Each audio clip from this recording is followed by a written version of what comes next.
Voici une animation qui va nous rappeler les principales étapes du cycle de l'ovaire et du cycle de l'utérus en fonction des hormones ovariennes que nous avons ici. Tout d'abord, les œstrogènes qui seront essentiellement fabriqués dans l'ovaire par le follicule, mais on verra qu'il y aura un petit peu d'œstrogènes sécrétés aussi par le corps jaune, et la progestérone qui sera sécrétée par le corps jaune. Ces actions ovariennes auront directement une action sur le développement de l'utérus, de la cavité utérine, et notamment au niveau de l'endomètre. Donc, commençons cette animation. Évolution de la muqueuse utérine, c'est-à-dire de l'intérieur de l'utérus en fonction des hormones ovariennes, l'ovaire, l'utérus, son endomètre.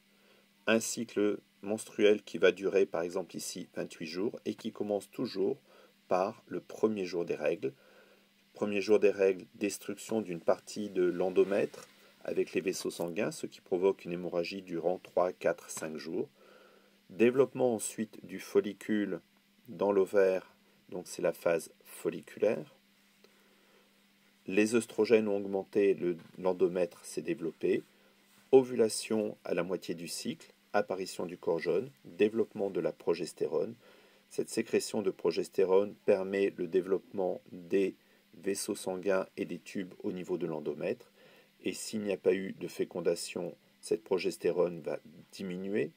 S'il y a eu une fécondation, cette progestérone va se maintenir.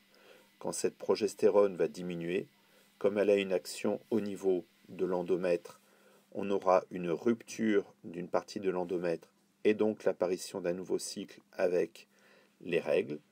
Mais également, cette progestérone a une action inhibitrice au niveau du muscle ici qu'on a. Donc, on a ici le muscle utérin qu'on appelle le myomètre. Et la progestérone va avoir une action donc inhibitrice, c'est-à-dire qu'elle va bloquer la contraction, blocage ici, donc une inhibition du muscle utérin, ce qui fait que pendant qu'il y a de la progestérone, ce myomètre ne peut pas se contracter. Dans le cas d'une grossesse, la progestérone va se maintenir durant environ 9 mois. Durant ces 9 mois, il n'y a aucune contraction de l'utérus et au moment de l'accouchement, la progestérone va diminuer rapidement, ce qui va provoquer une contraction de l'utérus, du myomètre, et donc l'accouchement du bébé. Au moment des règles, il est possible aussi de ressentir ces contractions parce que quand il n'y a pas eu de fécondation, la progestérone diminue et donc il y a aussi une contraction du myomètre, ce qui peut provoquer certaines douleurs au niveau de l'utérus et de l'abdomen.